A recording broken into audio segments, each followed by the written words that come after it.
اللہم صلی علی سیدنا محمد وعلی آل سیدنا محمد۔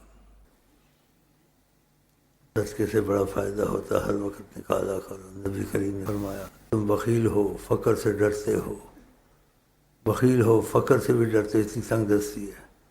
فرمایا نبی جی صلی اللہ علیہ وسلم پھر بھی صدقہ نکالا کرو، اتنا اس کی مصیبتیں دور ہوتی ہیں، جو ناگہانی مصیبت تکلیف آتی ہے دور ہو جاتی ہے، پتہ نہیں وہ تمہارا کتنا نقصان کر دے۔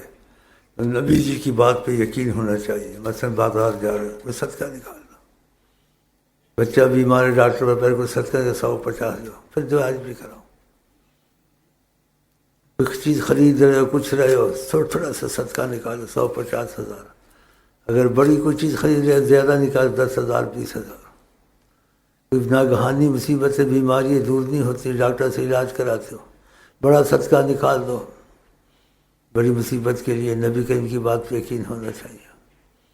1,00,000 روپیہ نکال دیا ایک گائے کا، جیسے طریقہ ہم نے ان کو بتایا ہوا، علاج بھی کرا۔ دن زندگی اتنے ہوں گے لیکن تکلیف میں کمی آ جائے گی کہ نبی جی کی بات ہے، غلط نہیں ہوگی۔ اسی میں یہاں صدقہ نکال کے جاتا ہوں۔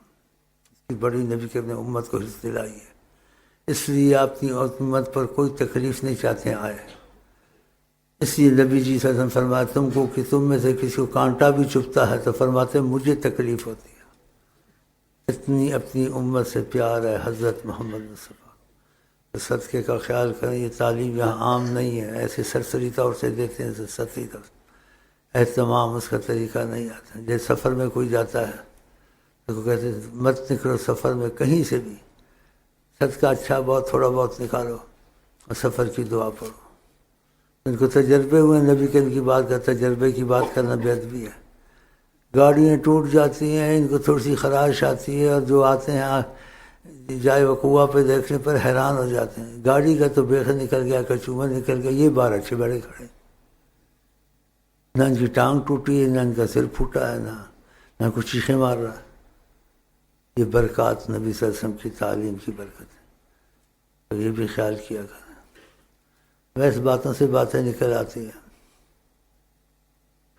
کوئی لکھنا ہو تو ٹیلی فون کے نمبر پہ وہاں دے دیا کرے، اور کا یہ بات ہے، خصوصی خط ہو، بڑی امانت والا خط ہو، ویسے پہنچا دیتے ہیں۔ جو کہنا چاہتے اس کا طریقہ وہاں ٹیلی فون کے کمرے میں کہہ دیں۔ مطلب تھا نیت پر ہو گیا، سب کچھ ہو گیا کہ بیمار پر رحم کرنا چاہیے تاکہ مجھ کو تھوڑی راحت ہو، اور ہماری تمہاری ملاقات نیت پر ہو گئی۔ خدا حافظ۔